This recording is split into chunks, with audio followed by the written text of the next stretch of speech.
Save the good content. Right. Welcome to the Lovecraft Easing Podcast. Pete, please resume your story. All right. So it's supposed to go fishing on Monday. Yeah. This is great, right? Because it's Labor Day. I want to interfere with the podcast, whatever.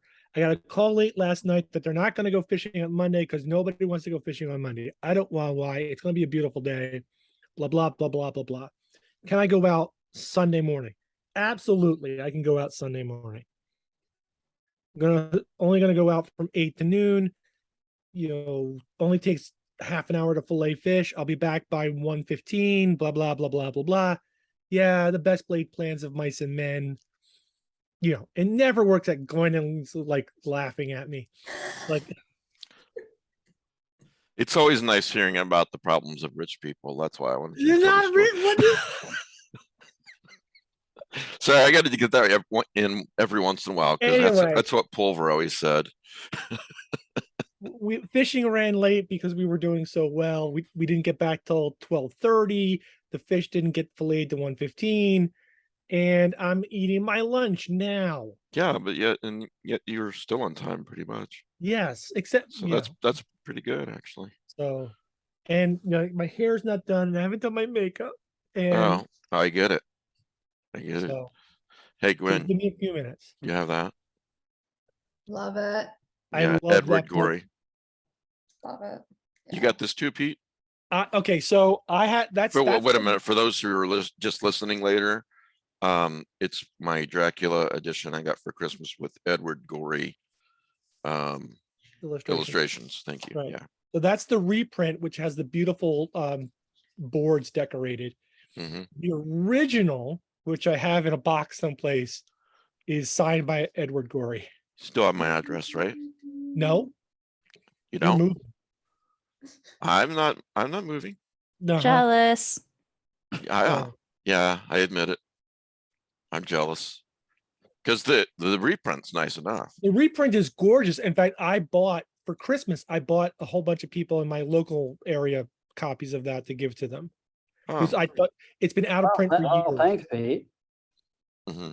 It's not something I wanted to ship. Plus, it's available at your Barnes and Noble. It is for a fairly cheap price, actually. Yeah. All right, let's do introductions. Hey, our guest today is Gwendolyn Kiste. Heist. It's Heist. Heist. Yeah, I knew that. And she's our guest. So Bridget read her recent book, which was Bridget.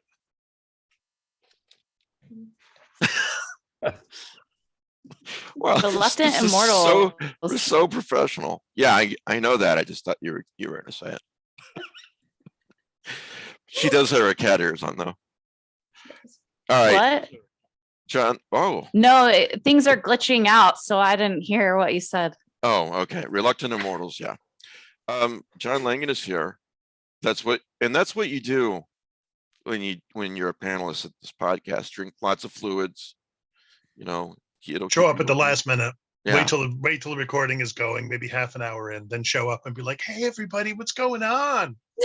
Yeah. Then raise a few points that we already talked about. Oh, exactly. Absolutely. Do you know that Gwendolyn Kiste's name is actually pronounced Gwendolyn Kiste, right? Anyway, we're going to talk to Gwendolyn Kiste today. I'm Mike Davies. Like the Kinks, like Ray Davies? Yeah, exactly. Oh, wow, you are cool. Yeah. Hey, why don't you introduce yourself? Like Diet Cola. Mr. Langdon, if you could introduce yourself. I've gotten Langdon. I can't even tell you. It's John Legend. John Legend. There you go. Yes. I'm much different in person. I take a hell of a lot of makeup. Hi, I'm John Langan, and I write books and stories, and I have a new book out called Corpse Mouth, and I'm thrilled to be here. Matt, you have a prize today? Yes, I do. I actually have a really nice paperback copy of a Phil Fracassi collection, Behold the Void. It's 9 different stories. It's highly regarded. You could potentially win this. All you have to do is send an email to easingprizes@gmail.com and put Void in the subject heading. We'll draw a winner in about 6 weeks, and who knows, maybe it'll be you. Yeah, write your entry on a $20 bill, it's more likely to be you. in email. Yeah. Oh, well, And just FYI, from this point on, little change. The audio editions of the podcast will either be up Sunday night or Monday morning. So that's good, right? Yeah. Okay. Don't everybody congratulate me once. Ben? Yay. I'm Ben Handelman, fan and supporter, not of Mike, but just everyone else here. Of Mike the easing though, right? You know, sometimes. I don't know. It depends on how much you're going to insult me today, or if the guest threatens to come through the screen at me this time. We'll see. Oh yeah, we had Sam Ham, the guy who wrote the screenplay for Batman '89, Gwen, on the other night. Ben was here, DeBronzo was here, and Sam Ham threatened to come through the screen and slap Ben. You never saw me so happy in my life. Wow. Yeah, no, he wasn't really mad, but Ben said something, and I don't know what you said. Maybe Gwendolyn will threaten to like crawl out of the computer monitor, ring style. Ring style, yeah. Yeah, No, I can do that. That would I work. made fun of Mike's age, and I don't think that'll be an issue with our current guest. But yeah, Suck up. Bridget Brynmart. Greetings. I'm Bridget. I write music and draw some stuff. You know what you just made me think of?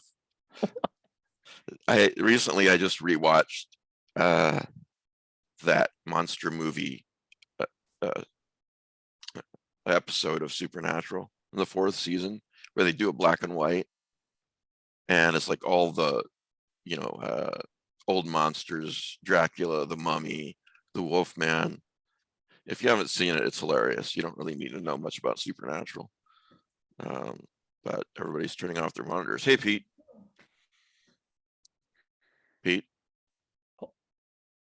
Hey, You I'm could- yeah, I'm Pite Raw like, pipe roller. and I have a new book out, The Eldritch Equations, and I write things. I eat fish dip. I fish. can I make one more comment? Sure, you can make a lot of comments. But I was really wiped out with COVID over Necronomicon, so I never did get to share an incredible Whoa. piece of art Wow. that I received. It's got 3D features to it, so it's got some depth to it, and it was done by our panelist, Bridget Brenmark. It's really quite gorgeous. Thank you, Matt. Well, thank you. So now I have this and the rest of you don't. I didn't realize you were the winner. I didn't. Yeah, He I- wasn't the winner. That was from the Kickstarter. Oh yeah, someone else was the winner. Yeah, that was a Are you different. saying I'm not a winner? Okay, fine. You're a No, winner. but you are. We were winner. the winner of that particular. Say it with Yeah. me, Matt. Wiener. We're doing long vowels today. Bridget. So my guest is Gwendolyn Kiste, and Gwendolyn's been writing for a few years now. Really, really great writer. Has several books out. She's written a lot of short stories. And if you want to get a copy, oh my gosh, of the hardcover edition of the Cipher from Centipede Press. Oh my Lord, it is spectacularly beautiful. That's great. Gwen did not write that. Kathy Goodwin wrote that, Well, but Gwen could have liked written it it. if she'd wanted to. Apparently, the COVID did more damage to Matt's brain than we maybe were aware. apparently it did. Yeah. I'm starting to wonder. And the little alien who pilots him around is like, no, you hit the wrong speech button. One Yeah, of maybe it did. one of Gwen's. I'd like to focus on Gwen if you guys don't mind. Wait, is that Kiste or Kiste? Neither. Because Gwendolyn Kiste, man, I don't even want to. I don't know. Neither, But never Mr. co- Legend. He's never coming back again. It's pronounced neither. But her writing will knock you on your keister. People. People listening to this show are like, oh my Oh, god. it's too early. Oh, come on. They know. Oh, Yeah, they my know. God. But all they want to know is just for the love of God, can you spell it so I can look up our books? And so I will do that. It's K-A or K. It's K-I-S-T-E. I know how to spell it. Mike Davis bravely leading the way into illiteracy. That's Oh right. my. Actually, you don't know how to spell it, nor do you have to look up her book if you don't want to, because those will be in the show notes. There'll be a link to them. Your book, Reluctant Immortals, your latest book, came out, was it August 23rd? Yes. Just recently, like Yeah, a week and a half ago, Yeah. something like that. So, you know, Bridget read Reluctant Immortals for me because I get so many books to read and interview people about, but I'll get to it, and I love Gwendolyn's work. So Bridget's going to be in charge of the interview with Gwen, but you know, for example, her short stories, one of them is called The Man and the Ambry, which I had to look up what an ambry was, but after I did, it's just a wonderful story. If you go to her Wikipedia page, she's written, I don't know, what is this? About 40 short stories that have been published. It's more than that. I would say Yeah. it's close to 100 now. Yeah, Oh, maybe wow. even more. Yeah, that Wikipedia page, whoever made it, thank you, but it hasn't been updated in like a very long time. So it's like from like 2-3 years ago, which is fine. It's fine. I'm happy Yeah, with the Wikipedia page. They should change the pronunciation on there. Yeah, exactly. No, there's no pronunciation on there. Whoever did it is smart. They did not include a birthday because, Oh, yeah. no. It doesn't matter. I don't care. Somebody Oh, did it. okay. It doesn't make any difference to me. Yeah, well, anyone under 30 doesn't care. All right. So I've really loved everything I've read of Gwendolyn's. That's what I'm trying to get across. The Man and the Ambry, I must have read it 3 times. Which collection is that in, or anthology? Yeah, that's in my first collection. So that's the only collection right now. So And Her Smile Will Untether the Universe. And Her Smile, yeah, okay. And Her Smile Will Untether the Universe, 2017. Your latest book, Reluctant Immortals, can you give us maybe a spoiler-free synopsis of that, and then Bridget will ask some questions for you. Yeah, sounds great. So it's about 2 of the forgotten women of Gothic literature, Lucy Westenra from Dracula and Bertha Antoinetta Mason from Jane Eyre. And they are the reluctant immortals of the title, living in 1960s California when Edward Rochester and Dracula make a very sudden return to their lives. That's why I held up the Dracula book. Yeah. That's a really interesting concept. So Hopefully, like, I mean, obviously, as the writer, you always think it's an interesting concept, right? Or you wouldn't write it. But, you know, I always say mileage may vary as to whether or not other people find it interesting. well, I think There's you get always some that good fear rate that when you're reviews. writing, like you're like, I really hate these characters, You know not. but I'm like 6 months into the book, and you know, this is what I promised the publisher. So you know, fuck it. Well, yeah, I mean, to be fair, I feel like we all hate our books at some point while writing them. So, I mean, you know, but like, I feel like that's like a natural like phase of writing at some point along the way. I'm like, I hate this. Why did I ever do this? This is Yeah, anything creative that you do, there you have those times for sure. Yeah. This So is the stupidest thing I've ever done. the podcast or the book you were talking about? The podcast mostly. All the free press Oh I my give them. gosh. All the free press I give them.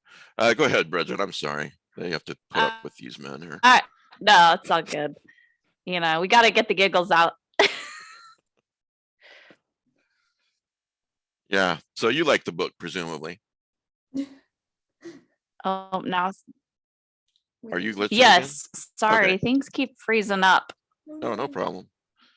If you think That you need to was restart super your weird. computer, I can find something to talk about while you do that. No, it's not that. I don't know what's going on. But I did. Well, that is the only time she's ever glitched. Oh no. Oh, and she just reappeared. Yep. Okay. So it restarted Zoom on me. So hopefully that'll help. Okay. All right, you Yeah. have the floor.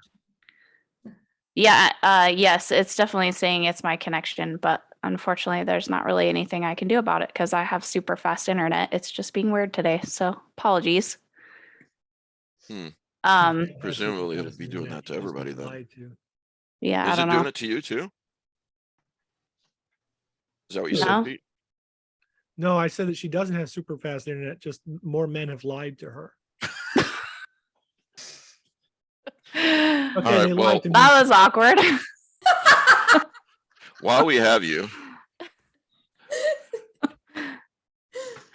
Okay, so yes, I don't know what you said last, but I did really enjoy the book, and I love the idea of having Lucy and be the centers of the story and about them reclaiming their story in a way, and also being aware that these books have been and these stories have been told about them.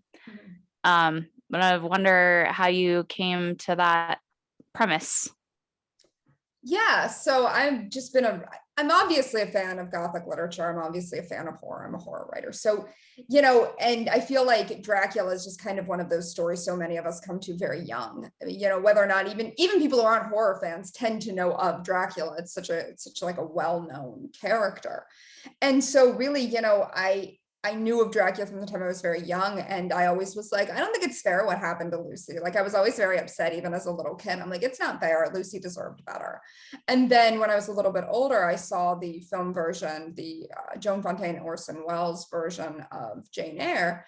And I remember it's just so gothic. It's such a gothic adaptation. There's other adaptations of it, obviously, but that's such a gothic one. And so I loved it because I was into, gothic horror. But I was also, again, being like, this isn't fair, his wife in the attic. And so it was just like these two characters just sort of were with me. And I was always thinking about them. And they would just kind of go through my mind periodically. And I wrote a short story called The 8 People Who Murdered Me, excerpt from Lucy Westenra's diary. It was a nightmare about 3 years ago. And it was Dracula retold from Lucy's perspective. And after it came out, I was like, I really want to keep writing this character, but I didn't want to just expand the short story because I'd already had that. So how about putting her together with Bertha from Jane Eyre, because they really had some similarities. And just from there, it just kind of came together in terms of then setting it in the 60s, because I thought was such an interesting time and there was so much social change, and I just felt like they would both fit in and kind of not fit in at the same time in a way that could be really fun and interesting to explore as a writer. So yeah, it'd be hard to stand out in that environment in a way. Yeah, which in some ways is both good and bad, because it's like, the weird things happening to them aren't as weird in 1960s California, where things were very different. I mean, you look at the Summer of Love in San Francisco, and it was a very different time than any other time in San Francisco history or even in American history. So it was like a point where like some of the strange things happening could more blend in than maybe even today. So yeah, that was definitely a thought I had as I was writing it. So Dracula, Charles Manson, who's what's the Yeah. big deal? Yeah, because that's like there's like true. a kind of a cult in the book that's sort of like inspired by the cults from that era, because it's like that was a thing that happened. And obviously we do think of Manson, but there were a lot of things like that going on, that there were a lot of different kinds of things like that. So that was definitely another thing I was thinking of as I was writing it. Bridget, did Yeah, you let you I love that they go There you go. there to try and disappear. Mhm. Yeah. So it's not necessarily, maybe what somebody would think of, but it was a place where, you could kind of blend in that environment. Absolutely. Yeah, I think we're losing Bridget. I know. That's too bad. I'm really interested in reading this. One of the questions that I had, till she comes back, there she is. But I'll go ahead and ask it. Sorry you're having so much trouble today, Bridget. It keeps kicking me out. I don't know what's going Yeah. on. I've said this on the show before, not that you've necessarily heard it, but one of my pet peeves with immortals of any kind, be they vampires or any other type of immortal in fiction, is when they don't act like it. You have somebody that's been around for 200 years, for example, or 100 years or 5,000 years, whatever. Glenn Duncan addresses this in The Last Werewolf, about vampires and how stoic they are. Is that a behavior of any of your vampires, or is that anything that you thought about when you wrote this?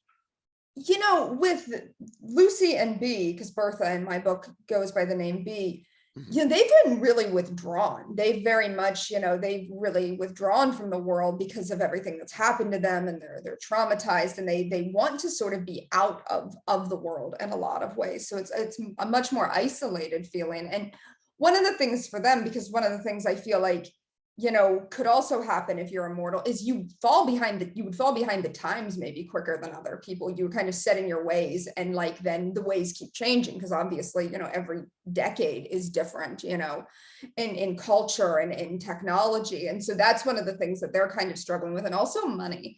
That's a big thing, in my opinion, that would be so hard about immortality. Is like there's always like, oh, you know, I'm immortal, but and I'm rich. And I'm like, what if you're immortal and you're not rich? Like that's going to be a very different kind of immortality than like these people who have like these vast kingdoms and everything, or vampires have these huge castles. So that was more of like the angle I was really taking with immortality, of how difficult it would be on just like the day-to-day kind of basic functions of life kind of angle, you know, because I think that, yeah, I've said this before. I was like a joke in another interview I did about like how, you know, what are vampires going to have IRAs? Are they going to have investment accounts? Like, what do you do? Like, even how you invested 100 years ago is different than how you're supposed to invest now. Not that I know anything about investments. I know nothing about finances. Like, I'm just like, just winging a prayer is basically my approach to financial planning.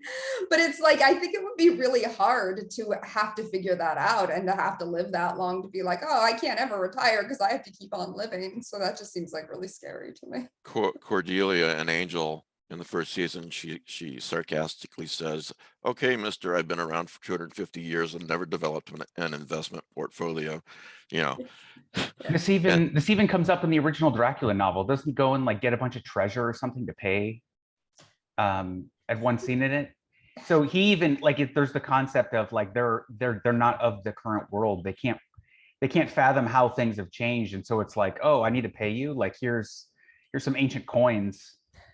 So that is actually like a good thing to touch on. I think that actually makes it really interesting. Like, how does a vampire adjust to not just, okay, great, we have modern technology, but the systems of the world have evolved. We don't communicate through letters anymore now. How would a vampire communicate with someone if he doesn't know how to use a cell phone?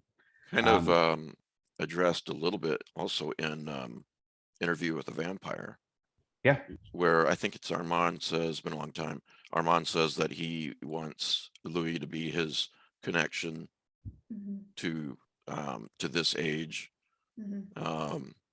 I may be remembering that wrong, but it's something like that. So yeah, so I think, I mean, even though your book's set in the 60s, so obviously the changes aren't going to be as drastic as now, but I think that's actually a really interesting question to deal with. Yeah, I mean, like I said, that's like the thing that immediately comes to mind for me, of like how difficult that would be, because I'm not a technology person really. Like, I still have a flip phone, so I'm not somebody who like adapts quickly to technology. So I can't imagine being like immortal and living for like decades and decades and having to constantly adjust to technology.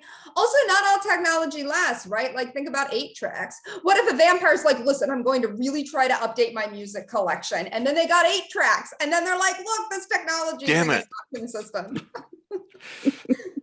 you know what, the last thing I'll say, and then let Bridget take over again, is the man from Earth, he's not a vampire, but he's an immortal who's been around for about 40,000 years. And once the modern sort of, in the last few hundred years, or even further than that, for various reasons, he poses as his own son, for example. He'll go away and then come back and, you know, pose as a relative of the guy. Yeah, he died, but, you know, that kind of thing. So. Yeah, because that's another thing, like, unless you live in a world where people understand that immortality is a real thing, which most of the time in, you know, vampire stories, it's not accepted as being out there, you'd also have to do exactly that. You'd have to not only like figure out how to like stay alive and have money to be able to stay alive, but also have to like hide the fact that like, oh yeah, I haven't aged in 30 years. Like, I've got to come up with some reason for that. Yeah, there would be a lot of like weird subterfuge that you have to do. The guy in The Man from Earth, he has a rule, every 10 years he moves on. Yeah. Yeah, you'd have to, because only about 10 years could you really get away. 15 at the absolute most with no sign of aging. People are going to be like, what is going on with you? I don't know. Tom Cruise has been getting away with this for like 30 years now. That's true. So That is Oh true. my you gosh. never know. But I love that you mentioned that they're going to the same drive-in every night for 10 years, and yet the same guy sees them every night, and it doesn't faze him that they haven't aged at all. Like, it's almost like a little bit of glamour. Yeah. I feel like the IRS would have a whole secret subgroup to deal with this. It's like, because you not only do you have to fake a new identity, you have to fake death taxes, you know, social security numbers, all that stuff. That's totally true. Now, at least in the 60s, I feel like people could live off the grid a little bit more, but that is something I even though, like, who cares, right? I'm not immortal. It's never going to happen. But I actually think about the IRS tax implications of immortality, because I'm like, that sounds terrible. The IRS is terrible just for mortals, but imagine if you were immortal and you're like, okay, now I got to fake my taxes, or I'm going to be put in prison for all of immortality because, like, the IRS came after me. Just seems really terrifying. No, I haven't seen the series, but it seems like to me that some of this stuff has got to be addressed in What We Do in the Shadows. You guys have seen it, right? I've seen a few episodes. It's funny. It's actually fairly well addressed in the series of vampire novels by Barbara Hambly, starting with Those Who Hunt the Night, about how very few vampires last for very long because they can't get over the boredom. And then all they have left is appetite. Or the people everyone that they knew, even as other vampires, they just die off. And then, like, you're 500 years old and I can't even communicate basically with my kids, you know, and that's like a 40-year difference maybe, right? Okay, here it is, like, what if it was a 600-year difference? And it's Prithee, get off my roses, you know. That's what I'd be like as a vampire. Get the off my castle lawn. I've been reading a little bit of the letters of J.R.R. Tolkien, and I actually highlighted something last night. He wrote in a letter, but so short is human memory, and so evanescent are its generations, that in only about 30 years, there will be few or no people with that direct experience, which alone really goes to the heart. You know, saying that, you know, after 30 years, it's, you know, it's all anecdotal, you know. Yeah, so, I keep remembering back at the beginning of the pandemic, people were saying, oh, we haven't experienced anything like this in a century. And it's like, well, it's not really true. We've had lots of pandemics in the last 100 years. They happen about at a 30-year cycle. We just have really, really short memories. Did you ever read the book Lies My Teacher Told Me? Or then the same guy wrote Lies Across America. Yeah. And he was talking about how, just to a little bit, how different languages have different ways of addressing this, that some work more usefully than it does in English. Like, there's this African custom that there were 3 types of dead, or there were 3 types of people. There were the living, and then there were the people who were dead, but they were alive in the memory of the living. So, like, I remember my grandmother, she's still alive in my memory. But then when everyone who remembers my grandmother is dead, she's entered the dead who are not remembered directly, only through stories that people might have told. So really, there were separate words for each of these categories. It was really an interesting concept. yeah, sooner or later, all of our graves go untended, is another way to put it. Yeah. So. Yeah. Geez, cheery, thanks. Well, you know, it's the truth. Sorry. I mean, I have a question. realize you're old and it touches straight to the heart, but I have a question for Gwendolyn. I mean, yes, not to interrupt Matt's memento mori moment right here. You know, it's with the Thomas Brown, you know, it is already too late. But I was one of the things that fascinated me about this book, I was actually thinking about your earlier work, all the Pretty Marys, and in that you have, like, all these different Marys, right? All these different sort of Marys from myth and history who sort of, you know, come together and they have this particular threat that they're facing. And it struck me, you know, just that there was a kind of like there's certain similarities or similar concerns or something like that here. And obviously, as you mentioned in some of your short stories, you've dealt with that as well. So I was just wondering if you could talk what is the appeal of that, or what is what is it that draws you to that in particular? Yeah, so honestly, it's funny because it's kind of what we were just talking about in some ways. It's that fact that so many stories do get lost, that we lose these stories over time, or that certain people's stories get lost. And I think in particular, women's stories tend to get lost. They tend to be the stories that maybe aren't recorded, or even like it's interesting. I was just talking to somebody else about this, even for women who maybe were getting published in the 50s and 60s, their books would fall out of print, for example, and then not go back into print. So it's like, there are different ways of voices getting deleted, and that's something that I'm always thinking about. And with Pretty Mary's All in a Row, and then also Reluctant Immortals, it's about these voices that did get deleted or didn't get to tell the full story of what happened to them. And that's just something that definitely appeals to me, of trying to get those different perspectives, because I think it just gives us a much richer picture of what the world really is, rather than getting the same points of view over and over again. To have that kind of, 360, really looking at something from all different angles is just, I feel like, again, it just enriches the way we see the world and the way we see stories. So that's definitely something that I'm always thinking of. And with Lucy from Dracula and Bertha from Jane Eyre, I just felt like they didn't ever really get their points of view, really told in anything, really. I mean, with Bertha, there is Wide Sargasso Sea, and there have been a few retellings, that kind of do a little bit more with this kind of mad woman in the attic, but not a lot, not a huge number. And I love the trope. I love that kind of character. And with Lucy, there's not really much at all. I remember when I first wrote the short story, I was sure there had to be another short story out there from Lucy's perspective, but I never found one. I mean, I even tried to search fan fiction, thinking like, it's got to be out there, and I never found one. There probably is something somewhere that I didn't come across, because it's like, I feel like, we've had a lot of different retellings from different perspectives, but like, she was just never a character that people ever really seem to want to have from her perspective. I'm like, well, I do. I always have. So I guess they always say, maybe that's the story you need to tell. So I'm like, all right, that's the story I'm going to tell. Right. Well, right. Yeah. Sorry. I was just going to say, with Lucy, what unfortunately often happens is with Dracula, there's so many characters. Anytime someone retells it or tries to do anything with it, they start smooshing characters together. Mm-hmm. Right. So you have this happen on the men's side as well, right? Like Arthur, yes, or and Dr. Seward maybe get mushed together. Yeah.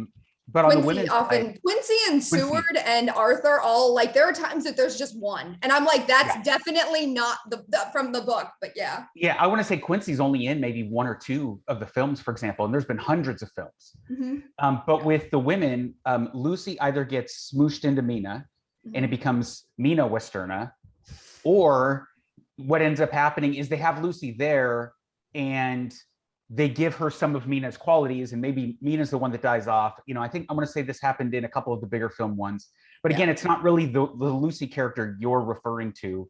It's some sort of amalgam character. So you don't really get that same perspective. Yeah, it is very strange. I believe that happened in the Frank Langella version, where they switched the names for some reason. Mina dies and Lucy ends up living. And then also Werner Herzog's Nosferatu. That's just, her name's just Lucy, but she's obviously kind of a Mina. But then she has a, spoiler alert, the movie's like 40 some years old. She has a bad ending like Lucy. So there's still like qualities, like you said, they kind of just put them together. So those are definitely two versions that right away come to mind, that like they definitely moved. I know John had a question, but before John asks his question, I want to first apologize. She's having problems with her internet, but the apologies from me because I'm trying to sometimes spread it out a little bit. Some of these guys, they'll read books for me that I don't have time to read and do the questions for, because I just, what TBRs are like. And when you do something like this, then your TBR is even longer. It's on my TBR. I haven't read it yet, so I'm glad John has. But my plan for today was, Bridget, to talk to you about the book, and then me and the rest of us talk to you about the rest of your work and what's next. But sounds like you've read the book, John. So. Or I'm doing a very good job of faking it. Yeah, I don't care. That's fine. Either way, right? Yeah.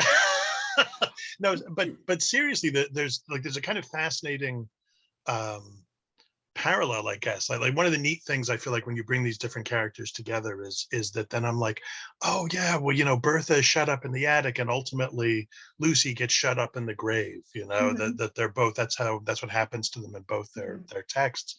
And I've never really thought I've never thought about Rochester as a sort of Dracula figure. I was wondering like if was it just that thinking about Bertha made you think, oh, Rochester must be a vampire? Do you know what I mean? Or was there some other kind of like, what led to that, to thinking about him in that way? Yeah, so so Bertha and Bea and Lucy are both immortals. They're immortals in slightly different ways. So like one of the things I wanted to do was take Dracula, focus on the vampire angle, and then with Rochester do something a little bit different. So he's kind of immortal in a different way.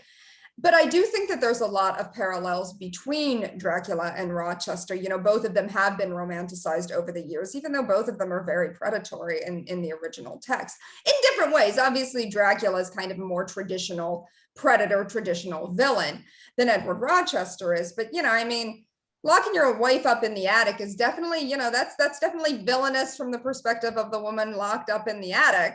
So I thought that it would be interesting to kind of take that and really deal with that and deal with how these characters have been romanticized, despite the fact that there's these very clear predatory elements of both of them. And it was interesting for me, as a storyteller, and I'm a huge fan, obviously, of both Dracula and Jane Eyre. And growing up, it was always like, oh, Jane Eyre's so romantic, and I always laugh and say there's still a part of me it's like, yeah, I still think it's romantic, but I think it's really scary and terrifying at the same time. I feel like you can have both those opinions simultaneously. And so that was really kind of what I was leaning into was, you can say this is romantic, but there's also a very kind of toxic element to somebody who would lock their wife up in an attic.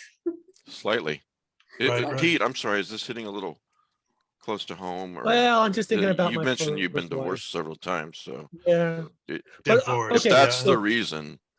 But seriously, this is very similar to what I did with Aseneth Waite, because she too was locked up in the attic and trying to explain the process of how Aseneth eventually emerges as her father. And that's an interesting parallel that just hit me. So anyway.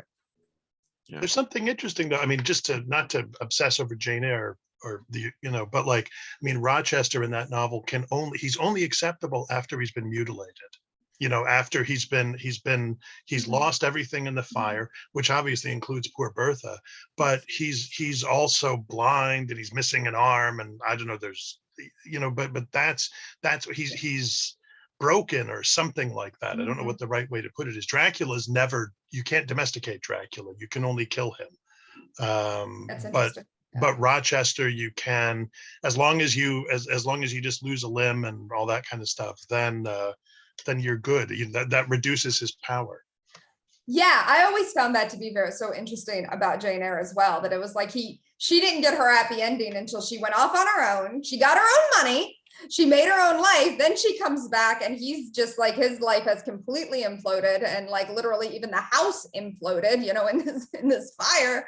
And so I've often thought about that and, read critical essays about dealing with that fact that was almost like he had to be punished in order to be someone who could be considered acceptable for Jane to marry, from, I guess, the perspective of the reader. It's like, okay, now he locked his wife up in the attic, but he's like, he had to pay a price, I guess. And like you said, the poor Bertha has to pay the ultimate price, right? And she didn't do anything. Yeah. And there's something too, isn't there? Like he and Dracula are both yeah, he doesn't suck anybody's blood, but he does ask Jane to be his mistress. And in the same way that like Dracula is transgressing sort of social norms, because Dracula wants all the women for himself, right?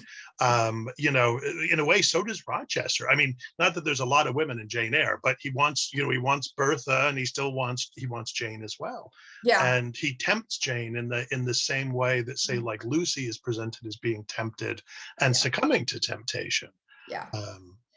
I'm sorry, whenever I think of Lucy, I think of Coppola's Lucy, you know. I do. because- I actually do too. I mean, Yeah. I feel like that was the first Lucy I ever saw that was really like presented in a way that she was given some kind of inner life, you know, and Sadie Brown's performance is so great. I mean, she's definitely my favorite like film Lucy, because like they really do spend more time with her character and she's given some amount of consequence. Plus, I personally, she's my favorite part of the movie. Like, I think she's great, and her scenes are once she's a vampire, actually very, very scary.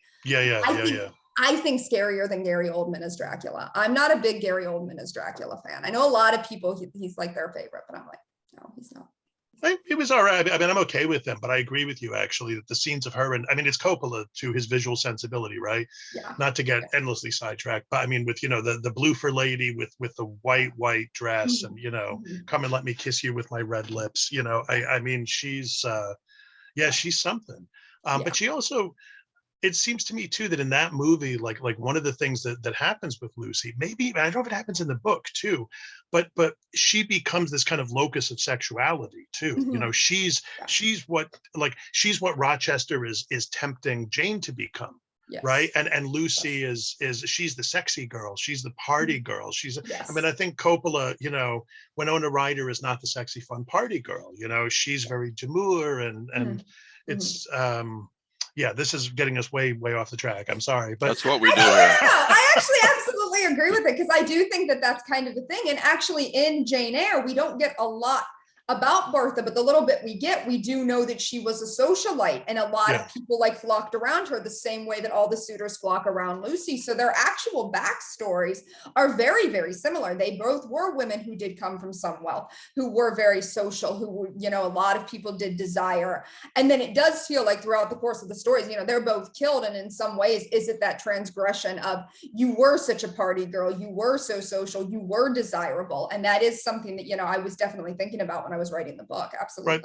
Right, because Bertha has succumbed to Rochester's charms.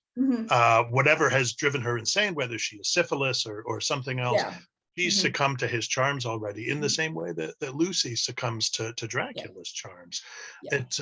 So I don't know, but moving ahead or leaping off, I mean, so the 60s seems really interesting to me, given that, like, thinking about Bertha and Lucy as, you know, the party girls or whatever, just to stick with that cliche for a second, that to come into this time of women's liberation and increased sexual liberation and the changing of cultural norms. I mean, actually, it makes more sense in a way to me to put them there. Maybe they would have been less obtrusive in the 50s. At least when we think of the 50s as the age of conformity, you know, to people who were having difficulty adjusting to the changing landscape. The 50s might not be as bad as the 60s. Yeah, because I think that's another one of the things that I've always found so interesting about writing in the 60s, or, you know, I've researched the 1960s since I was young, is it's such a different era than the 1950s that came, like, you know, literally 10 years before. It was just the previous decade, because the 50s, like you said, it's such a time of conformity. It's such a quiet, like, it's such like, you know, you're going to be this nuclear family, and we've got like all this, you know, American dream promise, even though the American dream was never accessible to everyone anyhow, but that was what was kind of sold to everyone. Then you get into the 60s, and it's like, it's much more kind of a cultural free-for-all in a lot of ways. And so that was something that, you know, I was thinking, like, you know, Lucy and Bertha in my book, you know, they are very withdrawn, but they may have not had this kind of, you know, moment where it's like they really kind of have a reckoning as much in the 50s, because it wasn't a time of like, let's reckon with our trauma, let's reckon with sexuality. And that was something that was much more of what we were doing as a country in America in the 1960s, especially the late 60s. Do you see yourself having any further plans for this, let's say, this world? Or this context? I don't know, not necessarily right now. I never like to rule anything out, but like I'm pretty happy with how it ends. So I'm like, I'm good. Like, I think that this is good. I'm also not somebody who like is super eager to write multiple books in one world. That's just not like my thing as a writer. Like, I'm like, I don't know. Maybe someday. I don't want to rule it out, because then like as soon as I rule it out, I'll come up with some idea for something and being like, now I've just said that I wasn't going to do that, and I am. So I don't know, maybe someday, but it's definitely not in the plans right now. Okay. What are there other literary characters that you find yourself fascinated by? And I know that's like a endlessly, you know, broad question, but are there other characters that you see fitting, maybe a way to put it, you know, if there were a third, if it was Lucy and B and or Rochester and Dracula and Actually, the original idea did have a third. It was Dorian Gray and Sybil Vane, his first girlfriend, the actress that meets a very untimely end in the picture of Dorian Gray.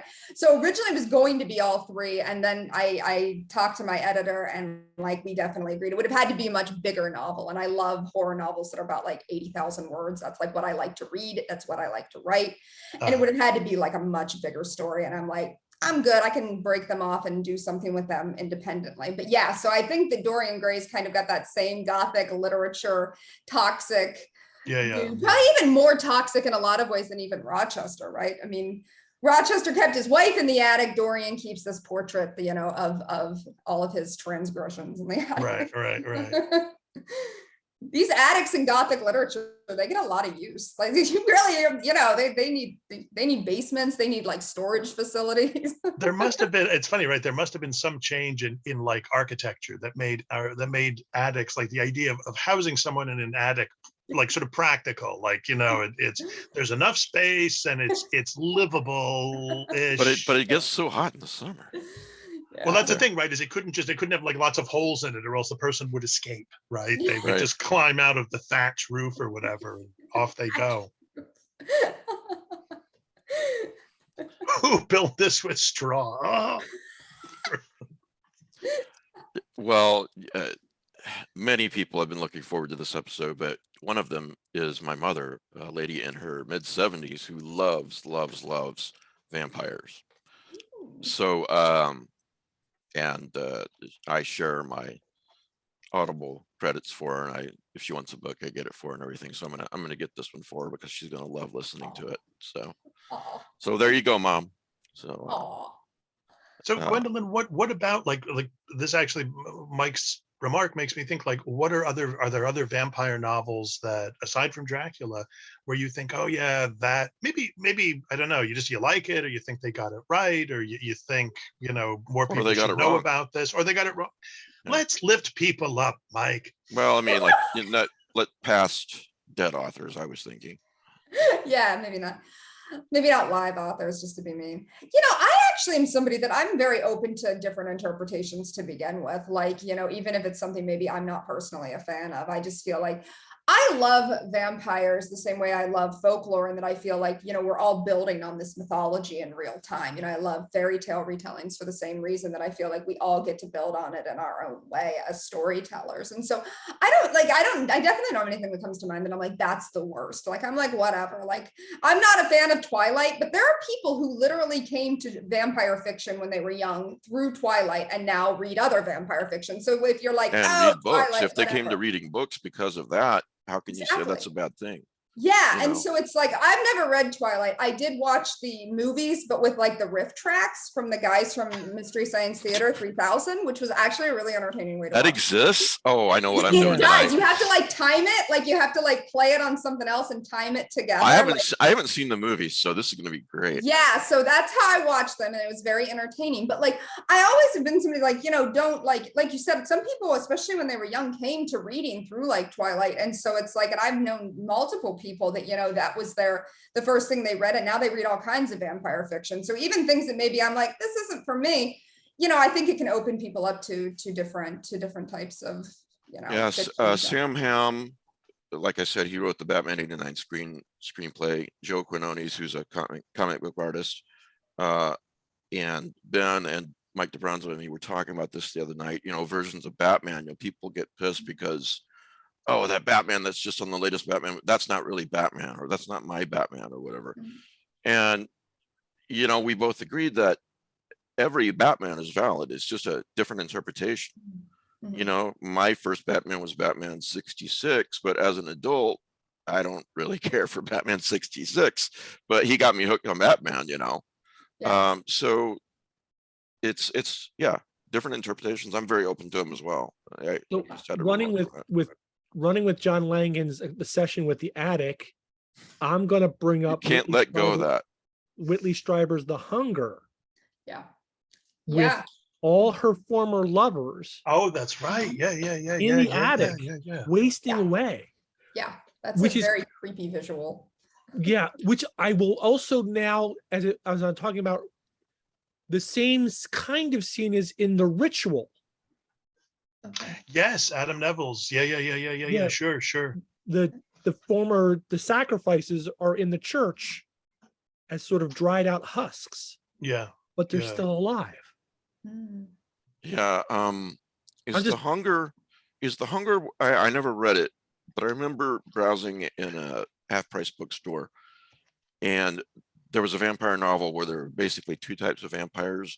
As long as it was like a regular vampire, and then one was, she was this ultra strong vampire. There were very few of them that were that were far above normal vampires. That must not be the one. Doesn't it yet? I mean, it almost sounds like Anne Rice, like Queen of the Damned. Mm, You Yeah, know, no, because I'd she's know the, if it the was mother her, of yeah. the mother of vampires is very powerful. Yeah, that's true, but no, that wasn't it. Anyway, I was just wondering.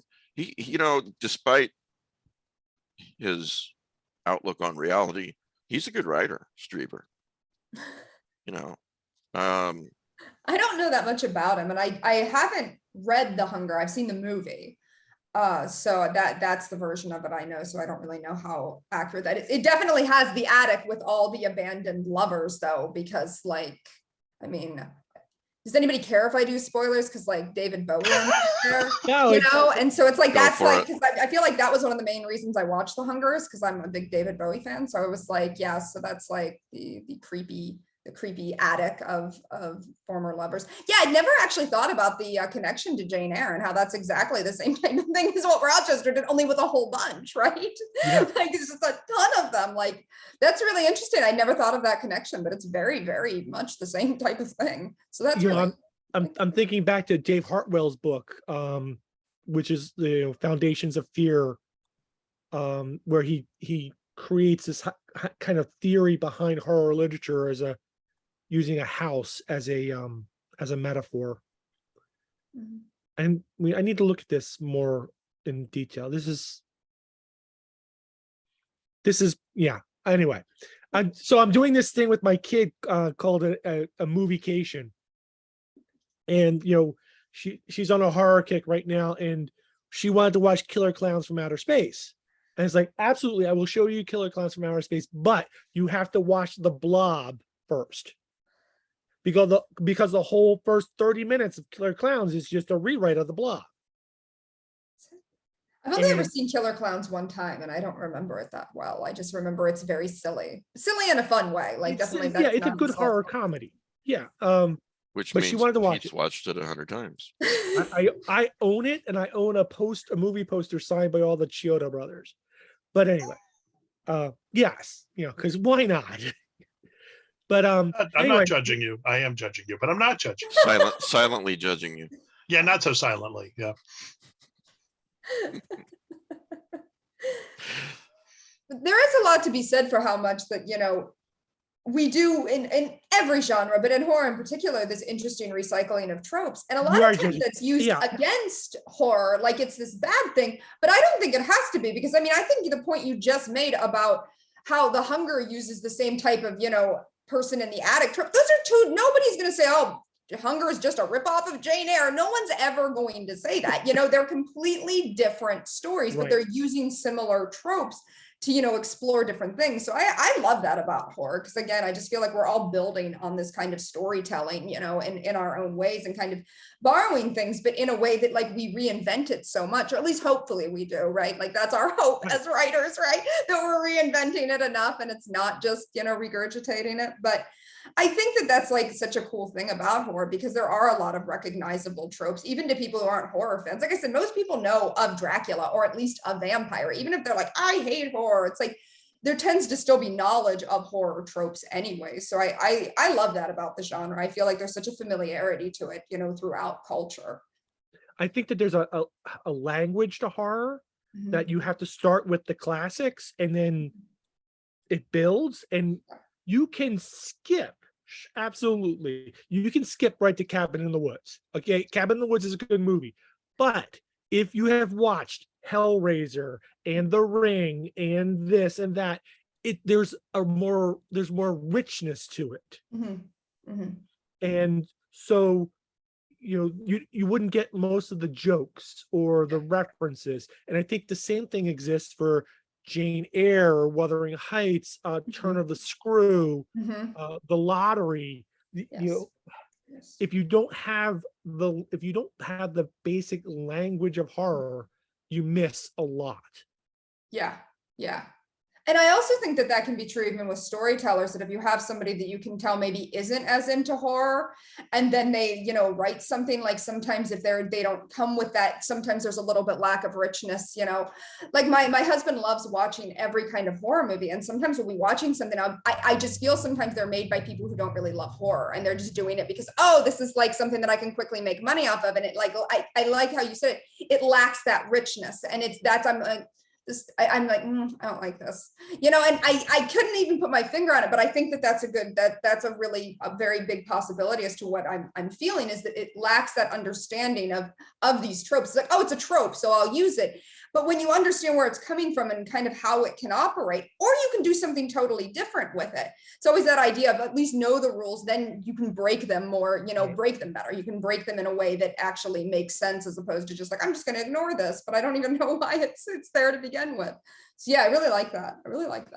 Did you ever wonder, I used to, when I would teach creative writing at a college level, I would sometimes, and this was something I got from Stephen Graham Jones, I would make them write certain kinds of stories. And so a lot of times when they would write, let's say, I would say write a ghost story, the stories were 75% were all, and the ghost was me at the end. And on the one hand, I thought, like part of me thought, well, this is just somebody who doesn't know the genre and has just watched The Sixth Sense or something like that. And it's like, there you go, But then also part of me thought, I wonder if some of these tropes, this is how you're working through them. You're learning how to use them, is by using them, in this very cliched kind of way, but it's because you're trying to learn how to handle this thing that has this very weird shape. And so first you start off in this very ham-handed kind of way, and then maybe with time, if you persist, you figure out, okay, well, let's start with and the ghost was me, and then see where we go from there.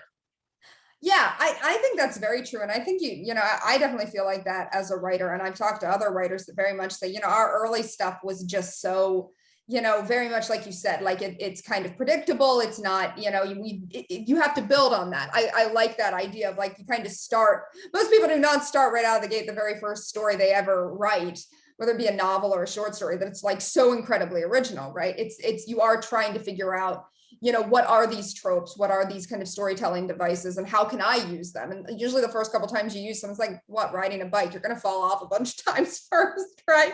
You're not going to be great at it the first time, but if you do keep working through it and understanding, okay, well, even if you want to do "and the ghost was me," there's probably still an original way to do that, or introduce that, like what I would say is introduce that earlier in the story, and that way it's not the twist at the end, and then you can build from there further in, something like that. And so I feel like there's different ways of approaching things, and I think as you get that practice, like you said, you become better at it. So absolutely. I wonder too if those sorts of tropes, as we're talking about, the even what Pete was saying in terms of like tropes or a language of horror, like they're all on the surface in a lot of ways, right? We can see them, and I think maybe critics or audiences can see those tropes and say, oh, it's just another ghost story, But if you step back, every John Updike novel is about the joys of adultery. And yet nobody ever, I mean, it's almost a sacrament in Updike's work, right? Maybe not every, well, it's pretty close, but that's just John Updike, right? That's just him doing his John Updike thing. Every lead child Jack Reacher is, okay, Jack Reacher finds somebody in a bad situation, and he's so awesome at everything that he gets them out of it. Yeah, exactly. And so I'm just thinking that like every writer has their preoccupations, and it's if you're you know, there are larger conversations to have, I guess, but I'm just sort of thinking that, you know, sure, you write about ghosts, you know, all your stories are, and the ghost was me, but that's okay, because that's your thing. That's what you're, you know, that's the way your individual voice is coming It out. also, if I may, a lot of it comes down to character too. Speaking of Jack Reacher, Lee Child wrote an introduction to, gosh, I can't remember. Maybe it was a reprint of Travis McGee. I can't remember, but he said when he was thinking up Jack Reacher, he kept asking himself what brought people back to series, you know, reading a book after book of Travis McGee or Spencer or so on and so forth. And he said he came to the conclusion that it was about the richness of the character, making somebody so unique that you just wanted to see what kind of situation that character was in and how they got out of it. And the plot was very important, but the character was more important than the plot, so to say. You know, you're looking at me blankly, John. No, I think you're absolutely right that when with certain types of serial characters, Yeah. and I suppose you could, it's sort of funny, right? I mean, there's only one Dracula novel, there's only one Jane Eyre novel, and yet so many of those characters continue to live, especially in Dracula's case, you know, in film media especially, but there's been tons of sequel, you know, unofficial sequel novels. I'm just thinking about the way that those characters, they you know, Jane Eyre as well, and the Jane Eyre story, right? They achieve this life beyond themselves because the characters are so compelling. Reader, I married him, you know, that sort of wonderful plainness that Jane can have at times. She also has psychic powers. I don't think anybody's ever picked up on that, right? When Rochester's in trouble, she has like this sort of psychic flash, and maybe there's like an X-Men version of Jane Eyre out there, you know, who's just exploding people's minds, you know? It's totally true. That was actually something in Reluctant Immortals that I integrated, because I thought, like, Jane Eyre isn't supposed to be supernatural, and yet it kind of is. It always borders right on the edge of feeling like a ghost story. There's allusions to vampires. There's the psychic ability that's just kind of very glossed over. Like, oh, of course I have a psychic connection to basically my ex-boyfriend, my ex-fiance at that point. They're not together anymore. And that was something that, like, I really leaned into with Reluctant Immortals, of like playing with that, because it's like, that's really like a supernatural ability that they don't really get into that much in Jane Eyre, even though it is there. It's absolutely there. But it's just kind of like glossed over of like, yes, of course I can hear him from afar. I'm not gonna like think this is weird, because it is. That's some of my favorite types of stories, though, that where there's just this hint of the paranormal. Yes. I've mentioned this before, but the John Connolly series, Charlie Parker series, you know, you start it and you think you're just reading a detective series, but more and more you realize that there's just a hint of the paranormal in this series, and ghosts and so forth, and angels and other things. So yeah, it's interesting. Yeah. Gwen, what's next for you? What are you working on, anything now that you can comment on?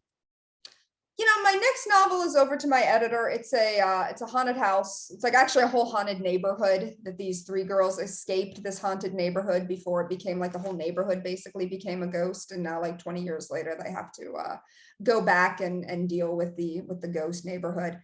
And so, you know, it's coming of age. It's, you know, it's so I'm really excited. I always wanted to write a haunted house novel, and I'm like, let's just write a whole haunted neighborhood. Let's have a whole bunch of haunted houses. So that's yeah, so that I'm not sure. That's a great idea. No, I like that. no release date or anything yet. It has like a working title, but I don't like it, so I'm not even going to say it, because I can't wait to be like, I need to come up with a better title for this. If it ends up with that title, I'll be like, oh, that's sad. I'm really hoping that I can come up with something better. Like, I also feel like I have like the title for my first collection, And Her Smile Will Untether the Universe, and it's like such like a kind of bombastic title, and then I'm like, now I feel like I'm never going to live up to having another title that's that bombastic ever again.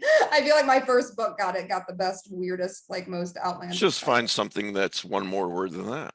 There we go. There we go.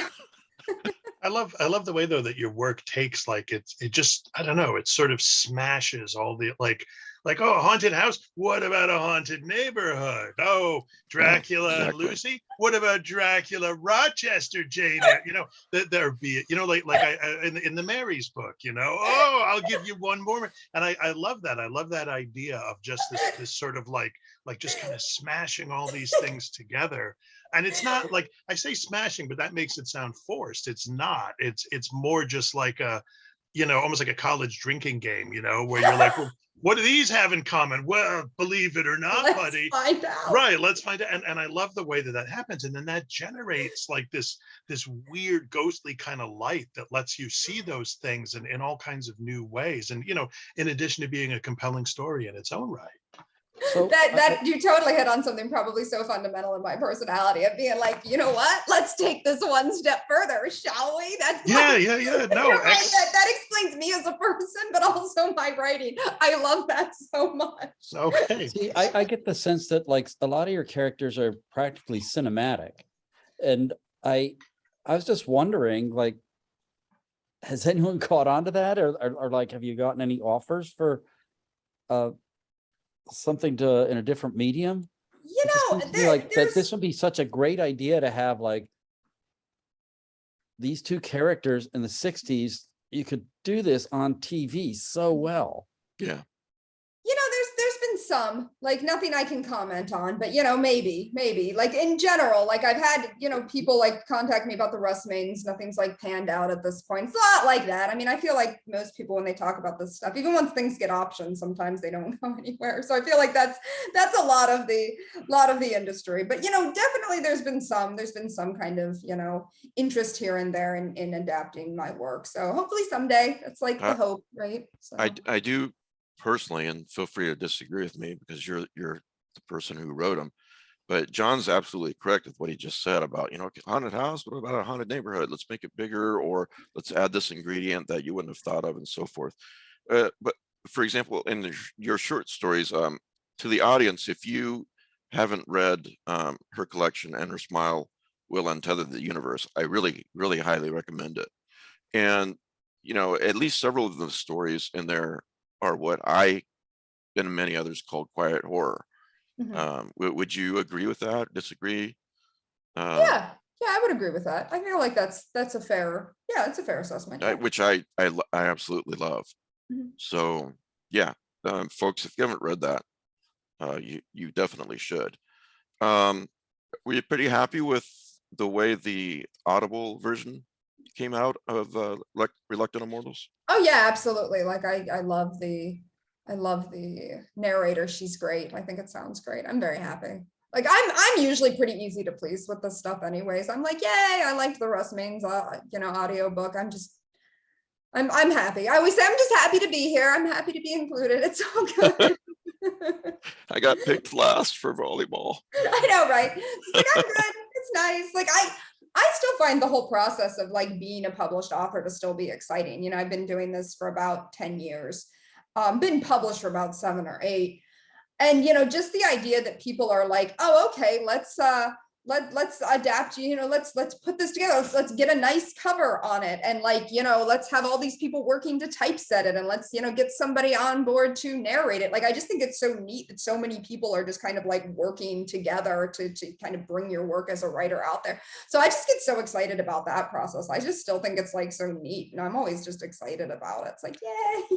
Well, I think that's so important because I think one of the problems with the human race is that something good happens to them, like they marry the person of their dreams, or they're a successful writer or whatever, and they allow themselves to become used to it. Yeah. Instead of, hey, Mhm. you know, give themselves a reminder, instead of giving themselves a reminder once in a while of what it was like before Mhm. they had this wonderful Yeah. thing or situation or whatever. And you know, instead of keeping that passion that you obviously have for publishing and writing. So I think that's a wonderful thing, really.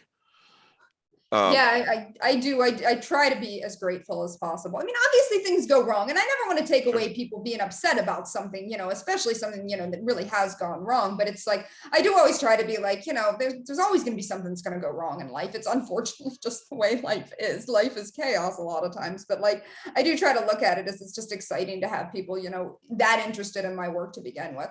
It's like every single time, like, I get interviewed, like, I'm so excited about being here. This is my third time on the show. Like, I realized, like, I was like, it's been 5 years since I was first on the show back in 2017. Oh, really?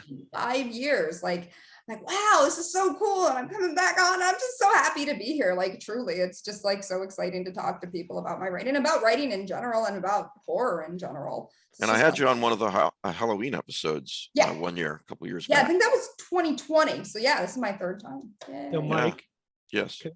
So we're just coming off Necronomicon, right? Right. So really exciting time for a bunch of us, right? I got rock star treatment. I like got pulled into this, walking across the street, people wanted photographs or sign my book, this, that, and the other thing. I got to do like 4 lectures, did a whole bunch of panels. Like, You kids was- get that for free. well, The lectures, I mean. I was yeah, thinking the but- cops are taking pictures of them all the time, but okay, yeah. but they're besides it. Okay, Terrible. but I come back and like I get off the plane and we get home and I'm unpacking my suitcase and I'm handing out presents to everybody and all the kids leave and my wife looks at me and she says, "Okay, now you're home. This is real world. You gotta take out the garbage." You're not a god, Pete. What's You're that? not a god anymore. I'm not Pete. a god, right? Like the dryer's not working. You gotta take out the garbage. Yeah, and yeah. there's Langan a lot knows of what you're presents. talking about. Yeah. Absolutely. Absolutely. I have never been a god in anyone's home. No, I mean when you go to Necronomicon or a convention, And Pete is a treated god. like a You god. mean- Pete is a god. No, yeah. I'm not. If I go to Necronomicon, that's why I didn't go. Actually, my wife. Because It Pete is wasn't a that my god? wife had COVID. I was like, I am not going any place where Pete Rawlick is a god. That's not Wow, happening. wow. But the Pete, problem is anytime you if had someone been asks there- you if you're a god, you say yes. yes. Sorry, go But ahead. if you had been there, I would not have. I would only have been a demigod. Oh, Why is you that? flatterer. You, Oh. sir. Yes. Langan. No, Langan. you're the god. No. No, you're the I god. humbly- I insist you're the god. I am merely your messenger. It's Gnosticism. You both can be gods. Or narcissism. Take your Yeah. pick. Yeah. or solipsism. Or yes, all of the above. Some kind of isms. I have another question for Gwendolyn. Yes.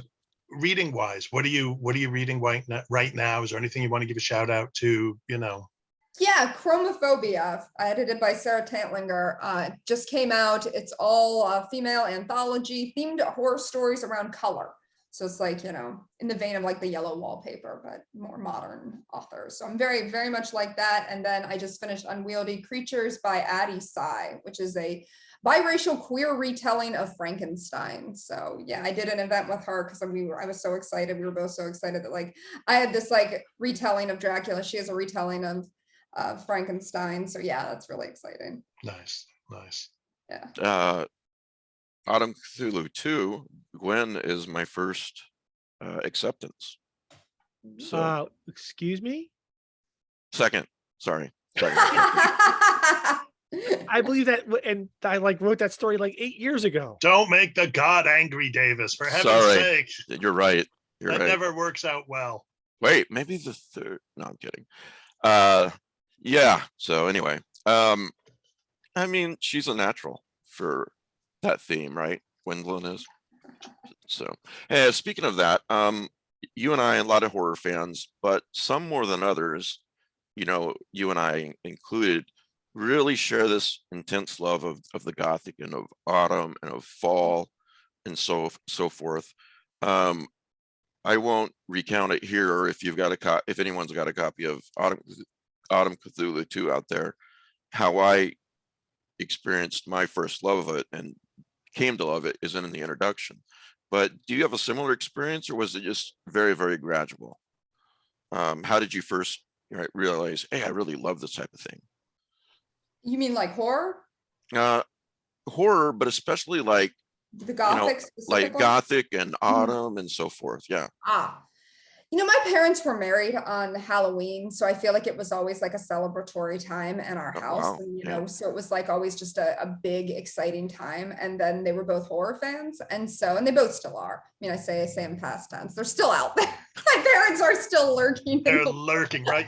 But, you know, when I was growing up, they were horror fans. And so, yeah, it was just always there. And like, you know, they both loved, you know, horror literature. My mom, you know, read me Ray Bradbury. My dad read me Poe. And so it felt like, you know, it was just always very comforting. It was just like comfort food for me, horror, and then the fall, and then the Gothic, which, you know, I connect a lot, even though, you know, they are obviously distinct, but I feel like it's just kind of like they flow together so well. And I just, I just love them. It's just always Where did you grow up? What part of the United States? Ohio, northeastern Ohio. So you had a regular autumn and all that, unlike Yeah. down south, for example. Yeah. Yeah. Same with Yeah. me. Some of the most peaceful feelings in the world for me were, you know, walking home from the library Mhm. in 42 degrees and a light rain, you know, that kind of in the autumn, that kind of thing, with the leaves blowing all around. It's just, I don't know, it's just really great feeling for me and you, apparently, and a lot of horror fans. Yeah. It's just, And like you said, comforting. That's what I was it trying to say. is. It really is. And like, I love this time of year. Like, we're about to get into the point where the leaves are going to start turning, and it's just like so exciting. Like, it's still hot right now, but like here in a few weeks, like I'm hopeful that it's going to like really start to feel like fall. And I just love it. Like you said, it is so comforting. Have you listened by chance to the Dracula audio edition of Dracula on audible.com? There must be more than one, but there's one where it's not an audio drama, it's a straight reading of the text, but there's a different character, different actor reading each one. Like if it's a No, I letter haven't. from Harker, it's one actor. It's really, really, really good. And you love Dracula so much, maybe check it out. Yeah, definitely. Yeah, it's the best version I've ever heard. So, Okay. Very cool. so Very yeah. cool. Hey, if I can keep you a couple more minutes, I've got some questions for you in the group. Do you see the link in the right side there, the EW link? No. I can post it again. Oh, there we go. You see it? Yeah. All right. Movies. Yes. So I was going to talk about this last week, but then I thought it might be a better fit for this week. And what it is, it's an EW article, the 32 best vampire movies.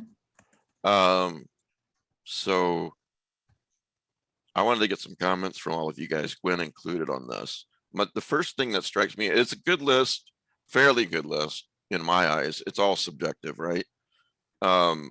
There's a couple in there that I haven't even heard of that I'm going to check out. And I'll have this in the show notes, folks. No, And there are some bad movies on this list. yeah, there are some bad movies on this list too, but notably, only Lovers Left Alive is not on this list, which I think is my favorite vampire movie. Or Byzantium. Or Interview with the Vampire. I don't see sort of Martin think- either. I Martin sort of was think pretty that good. this list it was probably compiled with the idea that it wasn't going to be someone's actual favorite list. It was probably a committee effort, and they were going to try and just generally have something on there for everybody to both like and dislike. Because why would Probably. they put the Twilight Saga on there as like the best vampire flick? I'm not saying it's not entertainment for its fans, but it's not a good vampire movie by any means. It's not a good movie. I will say I've never heard of The Vampire and the Ballerina, and like I'm very excited about this one. Like I don't know this one, and this one sounds like really kind of ridiculous and fun. So, and there's one on here if I can find it. Well, Salem's Lot. That's legit. Well, but like, for example, they lump Fright Night, the original and the remake together, and I think they're both good films, but they're not, as much as you may call the second one a remake, it's really not.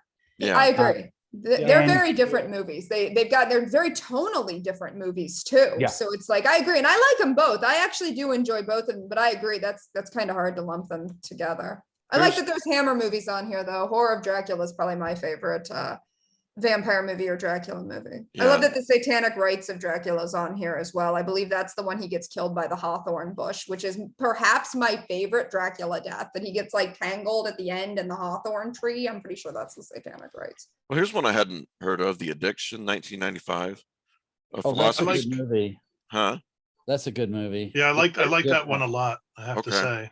So Good, going back to what Gwendolyn was mentioning, the for Satanic Rites God's of Dracula, the one of the great things about that film is this is the one where Dracula is like a corporate Yes, okay. That and is he's the one planning I'm to kill the whole world. Yeah.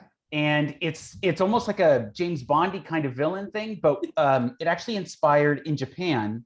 There's a series of novels called about Vampire Hunter D, and it's like set thousands of years in the future. But that author was inspired by that film because he liked the idea of Dracula trying to commit suicide by killing everyone. And the idea that he's burned out and he doesn't want to live anymore, but he's not just going to like die himself. He's going to take everyone out, and then he would starve to death eventually. And so there are some Gotta really be an easier way. well, but there's some neat ideas behind, like, I mean, you think about it, Dracula's insane, right? Like he's not going to think like a normal person. And so there's some really neat things about that specific film in the Hammer series. So I just wanted to, because she had brought it up. That is the one, right? That he gets tangled in the bush at the end, Yes. right? Okay. Yeah, it's one of my favorite Dracula deaths because it's like, what's great about it is Hawthorne is part of the folklore that vampires can't be around Hawthorne the same way they can't be around garlic, but it's just visually seeing Christopher Lee caught up in that Hawthorne bush was just like so silly and delightful. It's like the wonderful camp of Hammer movies. I love it. Well, did anybody ever watch the movie Nadja? Because that's not on the list. And No, it is. It's listed as one in one of the what do you call it? Like you might also like Nadja. Runner the up. thing is, like, for me, it's like visually, it was so strikingly beautiful. I really enjoyed that movie, maybe a lot more than the content deserves, just because of the look. Somebody said that Nadja was like, if David Lynch had made a vampire movie, this is the kind of vampire movie he would have made, and I think that's true or true enough, true-ish. Mhm. You guys said, I'm glad you guys said The Addiction is a good movie because, like I said, I hadn't even heard of it, but It's I'll about a watch it. movie It's Lily like Taylor. It took place in the era of AIDS. Yeah. And it was actually a commentary. Speaking of pandemics, it was a commentary on the spread of AIDS, is really what I think, at least as I interpreted it. Mhm. Lily Taylor, Christopher Walken, and Annabella Sciorra. That's a great cast. Mhm. Christopher So, Walken's great, of course. he's always great. What No, that Batman Returns role was pretty sketchy. Yeah, but I actually look at his role in that the same way I was just describing with Hammer movies. It's so campy and over the top. I just kind of take it. I as loved it. It's so campy over and the top. Yeah. Yeah. But I mean, if you're trying to take it as being serious, yeah, it's awful. It's really bad. But like for me, I'm just like, it's just silly. It's just silly. Looking at this, one thing that stands out to me about this list is you can almost predict the ages of the people Yeah. making it. Because Yeah. there's like two very specific periods of vampire films, and they just list every vampire movie that came out at that time. And so it's like, I look at it, so I think of a film like Martin, which vampire fans generally will kind of hold up. It's, I want to say it's mid or early 70s. 73. 73, yeah. And it's very different. It's really well done. It had a huge influence on a lot of later writers. And it's not even in any of the, I just scrolled through it, no one mentions it. It's very much like a list made by people who aren't necessarily vampire fans, but were film fans at the time some of these came out. Because like Monster Squad, really? Like, Yeah, that's It's the one made I'm by thinking people of. who want another article on EW Yeah. with ads. Wolfman's got nards, man. Back off. But I have to say, that being said, it helped me discover a couple that I didn't know about. And Yeah, there's definitely a When- couple on there that I didn't know either. Yeah. So yeah. So- I saw Shadow of the Vampire in theaters. I remember with my dad, like I was like 17 at the time, and it was like really exciting. We had to like drive like half an hour to be able to find a theater that was playing it because it wasn't like widely released. But like I can't find it. Last time I looked, I couldn't even find it on streaming, which makes me sad because I think it's like it's such like a horror fan's like dream, right? That it's like a vampire movie based around the production of Nosferatu. It's just like so much fun, but like, yeah, it's not, at least the last time I looked, maybe it's available now. No, so I'm looking now and it's it doesn't just- show anywhere yeah. where you can watch it. Yeah, I had Yeah. the same experience where I was like, oh man, I want to watch that again, and I couldn't, because there were moments where Willem Dafoe That's playing insane. Max Schreck, he has these wonderful monologues about just being so old he can't even remember who he was. I mean, they're just Yeah. wonderful things, and I remember the film critic for the New York Times, I think it was Elvis Mitchell, was just outraged at the movie because he was like, this guy is suggesting that Murnau was making, what he was making was tantamount to a snuff film, and how dare he? And he was like so outraged at it. And I was like, well, yeah, okay. And it's, yeah. All right. That's So- great. I did not know that it got that kind of review at the time. That's funny because I think Willem Dafoe was nominated for an Oscar for it. He Like, was, Yeah. yeah. And you've got Malkovich and you've got, I can't remember who else, but you had big enough actors that it Yeah. did get attention. Yeah. Yeah, and so it's just really weird to me that it disappeared because when I was writing Reluctant Immortals, I was trying to go back and like rewatch any vampire movies that like I felt like, you know, either influenced me when I was younger or just things that like, especially because like I deal with the movies versions in the book. So I thought, oh, I'll go to the movie version that deals with the movie versions. And like my husband and I couldn't find it anywhere. And I'm like, we've seen it even since like, you know, this is a blast from the past, back when there were video stores, you know, it was available to rent even like 10, 15 years ago, but it's just gone now. That's the sad thing about streaming. It's so much more accessible, but once something is gone, it's just gone, and it's gone in a way that's like really irrevocable. It's not like, oh, I can go grab it off my shelf with this DVD. It's just like, it's gone. And there's not a lot of DVD like being printed as often now because people don't really like, they don't care. People are like, Yeah. oh, I'll just have it on streaming. This is why I buy everything physical still, because I can tell you that it used to be on Prime Video. I can see the listing and it says video is not available. Yep. And it's a movie that the rights are probably not that lucrative. So no one's going out of their way to acquire it anymore. Mhm. And the DVD is out of print. So it looks like you can get some used copies for about $10, but DVDs also age. A lot of people don't realize this. Yeah. Over time, your DVDs will degrade. Mhm. Laserdisc degrade, VHS, all of those media degrade. Blu-ray's your best bet. It never came out on Blu-ray. Yeah. Maybe we'll get lucky and Shout Factory will print it. Shout Yes. Factory, when they print stuff, they only print like 2,000-3,000 copies. So good luck. If you miss the initial window, good luck getting your hands on it. Yeah, it really is a sad thing about the streaming era. Yeah, and you know, on the one hand, like I said, it is more accessible to a lot of people. And I mean, I remember, you know, growing up, and if it wasn't in your local video store, you know, and I was Right. from a small town, you were never going to see certain things unless they came on TV. So in some ways, streaming is better, but then in other ways, it's like, wow, like at least then, like maybe even if there were bootleg copies or something, some way of getting things. And now, like you said, you know, DVDs do degrade over time. You know, they last, I think.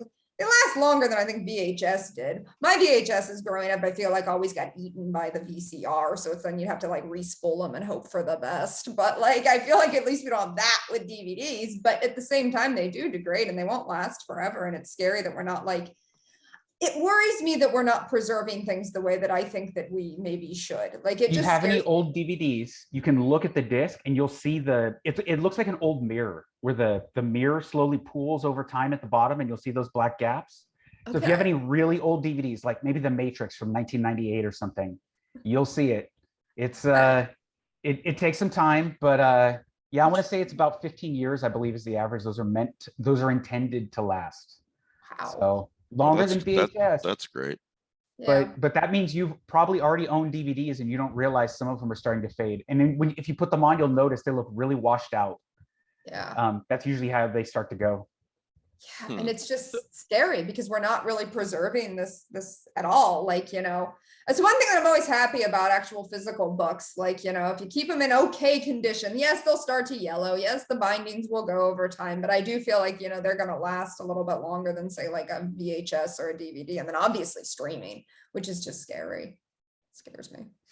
So looking at this list, getting Mhm. back to this list, the Yeah. thing that I was like, yeah, I'm offended by Twilight. I'm upset with Monster Squad, but Life Force? Seriously? Don't you Life dare. Force? Don't you dare.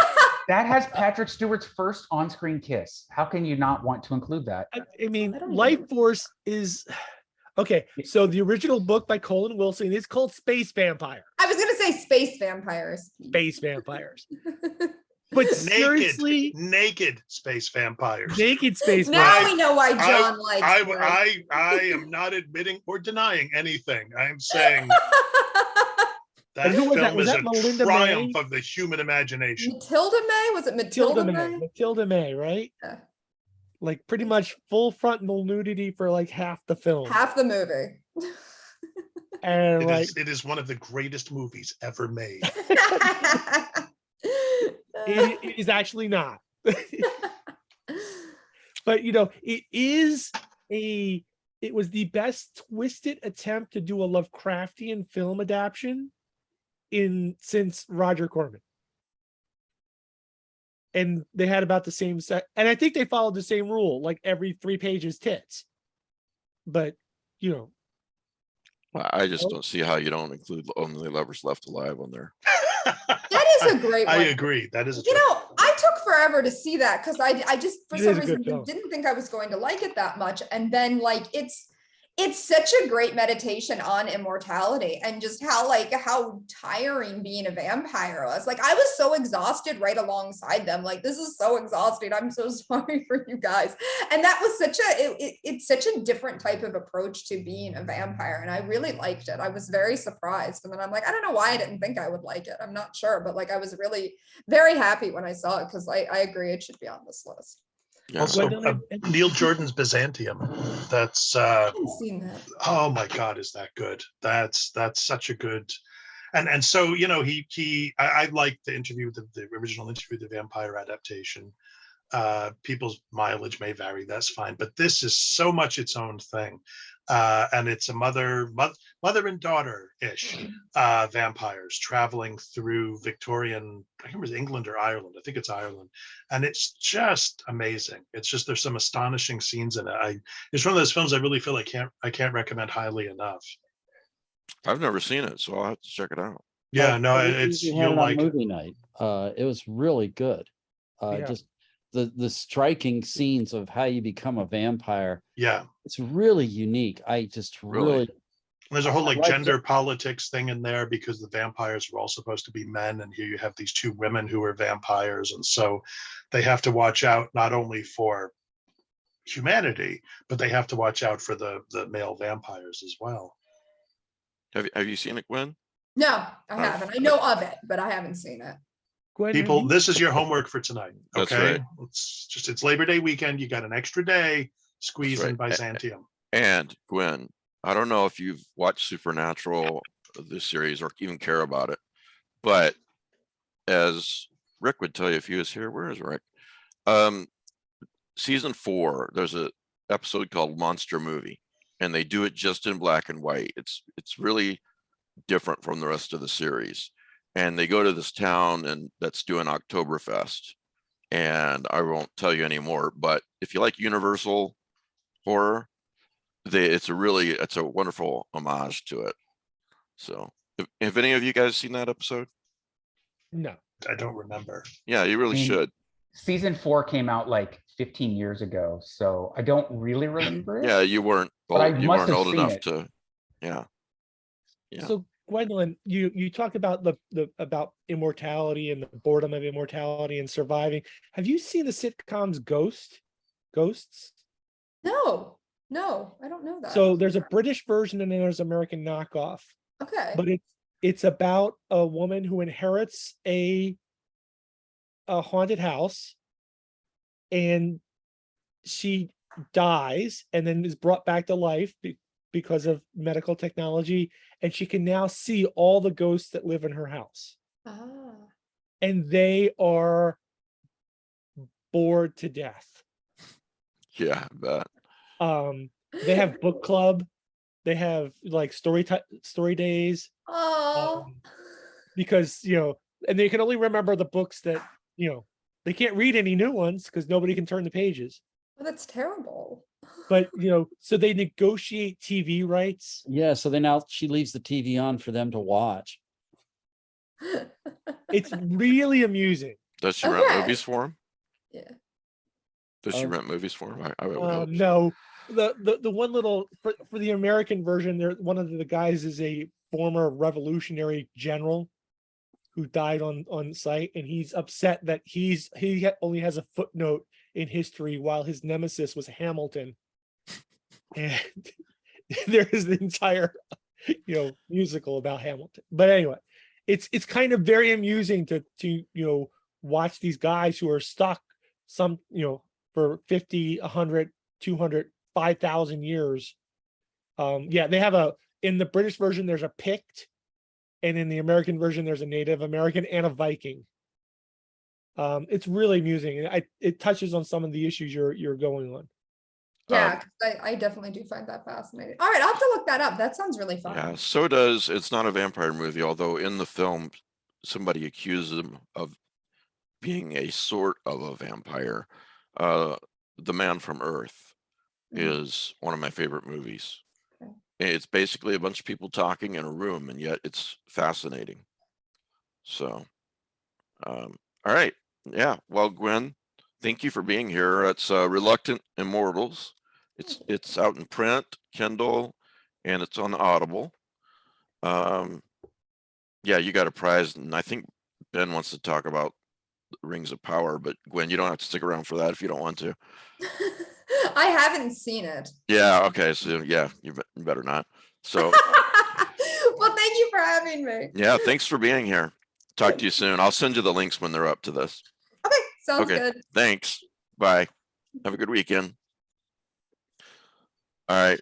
Rings of Power. Have you guys seen this? I've seen the first episode. I've seen the first two.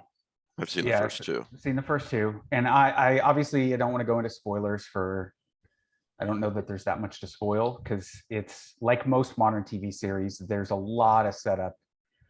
But I did kind of want to discuss because this came up in a Facebook chat a bunch of us were having, and this idea of Amazon spent. I see a lot of numbers thrown around. People keep talking about $1 billion. I don't know. I do know they spent $250 million just to get the rights.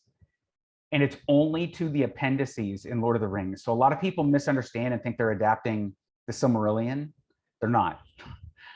But they're basically saying this is the world of the Lord of the Rings in the Second Age, I think, and that's it.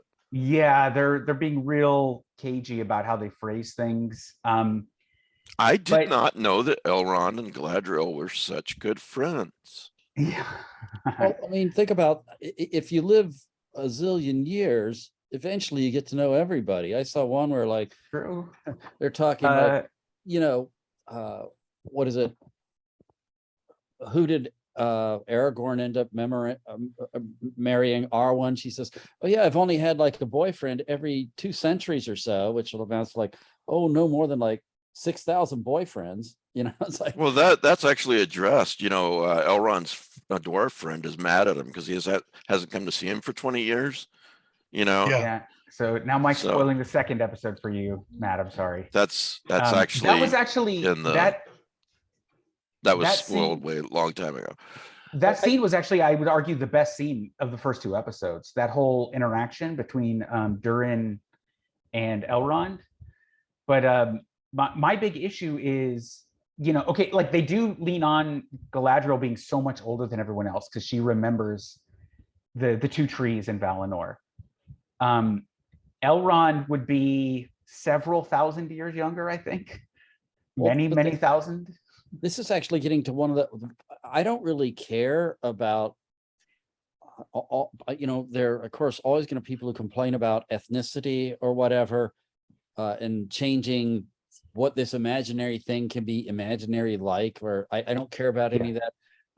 My issue with Galadriel is she's not behaving like someone who's 10,000 years old and deeply steeped in elvish mysticism. They make her relationship with Gil-galad almost like a recalcitrant teenage daughter instead of 2 great figures of power who are essentially peers discussing a serious problem. Like the spoiler to me, it's like jumping off the boat in the middle of the Sundering Sea means Now we got Galadriel who's drowned. You know, how the fuck is she going to swim 5,000 miles? I mean, wouldn't it have been better just to not have her get on the boat? Yeah. So this is what I wanted to talk about, because one of the things that came up is like, oh, it's an adaptation. We shouldn't care that they're changing things. But why adapt something? So for example, like if they wanted to do, and I don't care about the race thing either, to be clear, like that doesn't concern me at all. It doesn't concern me. It is getting review bombed apparently because of it. Yeah, but what it's the same problem I had with Ghostbusters 2016, where there are legitimate reasons to strongly dislike that film, but because a bunch of people hate women also dislike the film, you can't dislike the film without also being lumped in that group, right? And I hate that, because the thing is, I don't. In fact, the elf soldier, who's he's like investigating this Arondir. Yeah, he's fantastic. He's like, so far, he's one of the better characters. His skin color is not like a concern to me, but what is a concern is Amazon paid an insane amount of money to get the rights to adapt this work. And then the first thing they do is like, well, it's not really important we adapt it.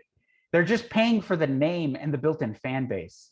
And that kind of concerns me, because what ends up happening is we're not going to get a, let's call it Galadriel, right? Galadriel is a warrior princess, for lack of a better term. I don't mind there being warrior women in the show. There were warrior women in the original book. But Galadriel is supposed to be something different, right? She's supposed to be one of the most powerful characters in the entire world, right? She's like number 2, right? She's so powerful. They ignore all of that in this, right? Instead, she's just bent on vengeance. And it kind of just, it's a concern I have when anything's adapted, and it kind of, it's the people adapting it want to do their own thing. And it's like when they adapted Spencer.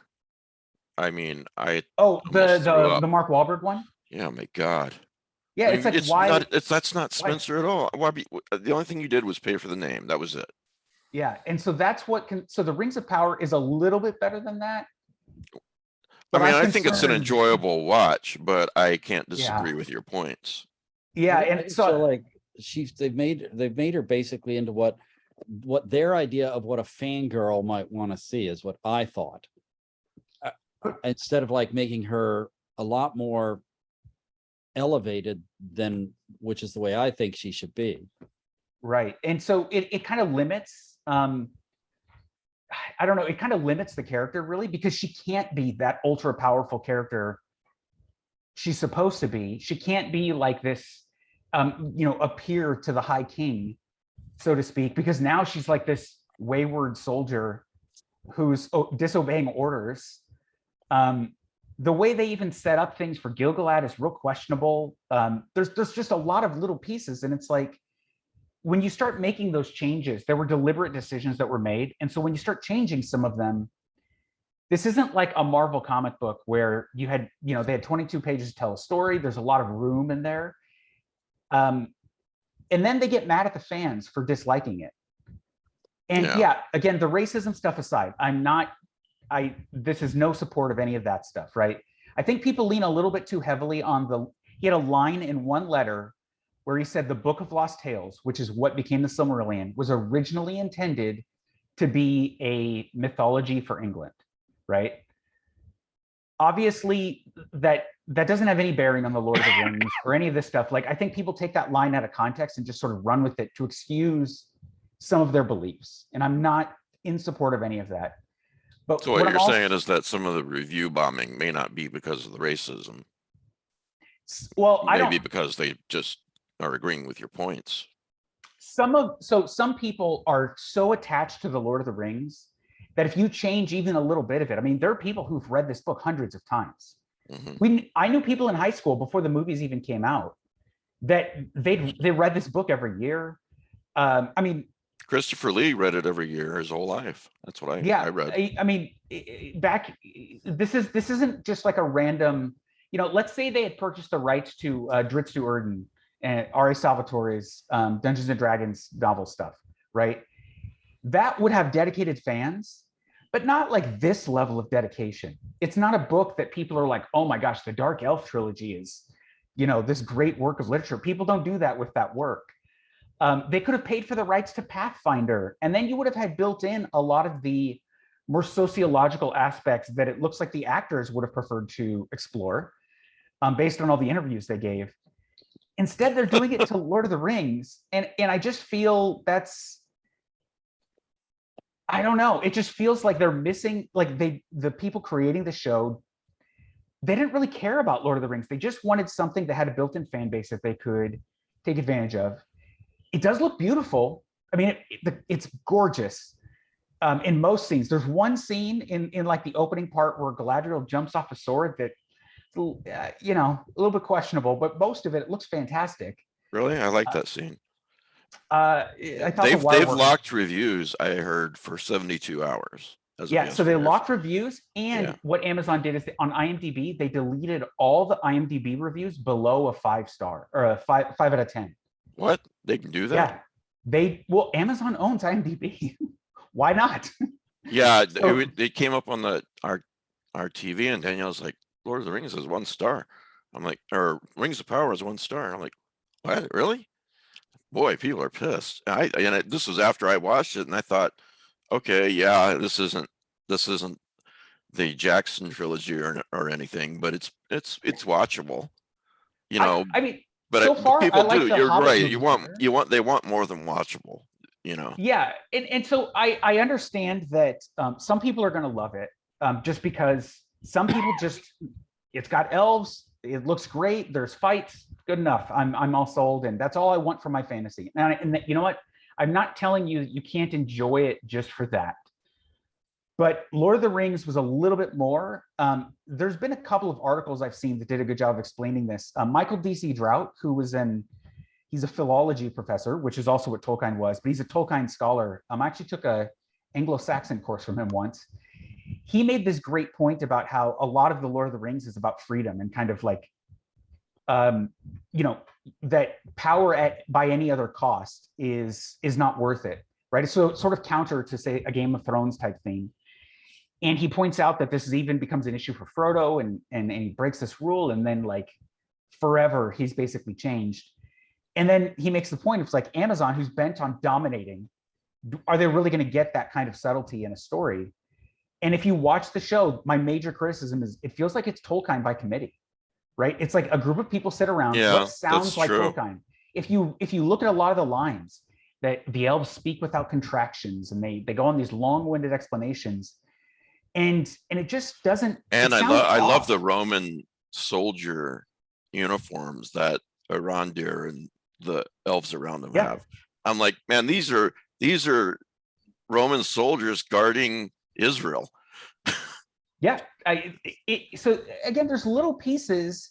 I don't hate it by any means. I'm sure by the end it'll be fine. But for $1 billion, it's fine. Like, you're telling me they Be couldn't better have than got the rights fine for to, $1 billion. Yeah. they couldn't have got the rights to World of Warcraft or Dungeons and Dragons or Pathfinder or any of these other materials for less than $250 billion. Okay, so just so you know where I'm coming from, I watched the movie Bright like 5 times. I'm still waiting on the damn sequel. And I'm What? really looking forward to the new Dungeons and Dragons movie. Right? Yeah. Again, You know, but to me, I'm not lumping pretending those that these are together. any good. I just But see, enjoyed to me, lumping those together is like taking Dracula and lumping it in with Twilight. Yeah, right? sure. Okay, but They're so not the for- same. We're not comparing to, apples to you're- apples. but I for don't think this I to was- me, I am willing to give it more time Yeah. because this was all introduction. But I gotta say, right now, my favorite characters are the hobbits. Oof, It's like no. those. They're- No, I actually enjoy the fact that they're like hiding themselves from the humans. They have this nice little rustic society where they're moving around from place to place, living on the land. I thought that was actually kind of fitting with the way I thought of the predecessors of the Shire. Yeah. That's me. I enjoyed that part a lot. Yeah. Well, Yes. let's not beat this topic to death, but yeah, I'm Yeah. willing to give it more time, but I agree with a lot of, probably almost all of Ben's points as well. As I said, if you're not a Patreon, we do a lot of really cool things. I've got a Matt, tomorrow I'm doing a deep background with Matt Carden at 7 p.m. Eastern. It'll be for the Patreons. It'll be on a little bit later than that, but I'm just telling you guys, if you guys want to join, feel free. So I'm doing that. This last week, like I said, we interviewed Sam Hamm and Joe Quinones. There's a lot of cool things you can get for just $5 a month that the public doesn't get. So just it's patreon.com/LovecraftEasy. And Dr. Jekyll and Mr. Hyde, Leslie Klinger has a annotated Dr. Jekyll and Mr. Hyde coming out soon. I thought I would mention that. So did you guys have a chance to take a look at the review copy? It's pretty cool. Well, we've had a chance, but that's not to say that we've done it. Yeah, well, good point. I'll have a link to that in the show notes. Also, there's a book by Jonathan Jans coming up called, which fits in really with a lot of what we talked about on this show, called The Dismembered. And there it is right there. I love the Gothic cover that Matthew Revert did. So that's the first thing that drew my eye. Moving it. So I'm trying to read the synopsis. Okay, there's the cover. Let me know when I can move it. You're the boss. You move it whenever you want. Okay, I guess you can move it. All right. In the spring of 1912, American writer Arthur Pierce is reeling from the wounds inflicted by a disastrous marriage. But his plans to travel abroad, write a new novel, and forget about his ex-wife are interrupted by a lovely young woman he encounters on a London-bound train. Her name is Sarah Coyle, and the tale she tells him chills his blood. Sarah's younger sister has been entranced by Count Richard Dunning, who is rumored to dabble in bizarre religious rites and experimental medicine. Author agrees to help, but he has no idea of what awaits him at Altar Brook, Sarah's ancestral mansion, or the remote English countryside where Count Dunning and his followers are about to unleash an unholy supernatural power. So, so we're gonna have Jonathan Jans on the show the next couple months too, to talk about that.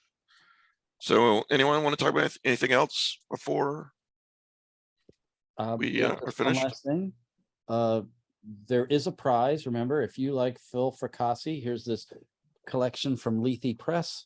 It's Behold the Void. It's got 9 different stories in it. There's some interior art that's quite nice. If you want to be entered into the contest to win a copy of this, just send an email to easyandprizes@gmail.com. See you, John. Thank you for being here. And put Void in the subject heading. You'll be entered in our drawing in about 6 to 7 weeks. Pete's And new Mike, book. Yeah. I just wanted to emphasize that that Patreon interview we did, that Batman '89 just came out in hardcover. For those of you that haven't read it, it's a sequel to the Tim Burton Batman film. So only Yes. Batman and Batman Returns. You can think of it as like an alternate Batman 3. It's really amazing, and it's made by 2 guys that really love Batman and did a great job. So I just wanted to suggest people check it out. No, that's great. I completely glossed over that. So thank you for bringing that up. Pete, your latest book Is Eldritch Equations and Other Investigations. Still only available from the publisher, Jack and Apes Press. But soon to be available. Well, soon to be available on Amazon. There's a placeholder there. Can we get both covers now on Jack and Apes? I have to check. Dan sent me the black and white, Okay. not signed. I'll add. We'll take care of that in the future. It's like giving you a hard time. So I got that in the mail just the other day. Oh, So, cool. yeah. Well, I have to say, Jack and Apes Press, go to their website because they're doing a really, really great job. Yeah. I almost say lately, but not lately. They've always done a good job, but I'm noticing them more and more. Yeah, he gave me a book to review, Jack the Ettenfell by shoot. I was thinking of his name and it just went out of my head. What's the name of the book? The Edenfell. That's Oh, like Jack I the don't know. Giant Slayer, kind of. Yes. Adam. What the? The Yetton of Beacon Hill? Yeah, Edenfell of Beacon Hill by Adam Bolivar. Yeah. Oh, Really- Adam. Yeah. Yeah, Adam we know Adam. just really knocked it out of the park. It's a really good melding of, I mean, if you like Supernatural, you're gonna like this book. It's a really good melding of the Jack the Giant Killer story, but set in like 1900 Boston. Well, great. I'll include this in the show notes as well. Yeah, and with a touch of the mythos. So really good stuff. Okay. All right. So yeah, thanks guys for being here. And we will, if you're a Patreon, we'll see you in a few days. I'd be interested to talk Lord of the Rings again with Ben when the show's all the way out. All right. Yeah. And thanks for watching. Thanks for listening. And especially thanks to the patrons who keep me going. You guys have a great weekend. Week, as the case may be. Thanks.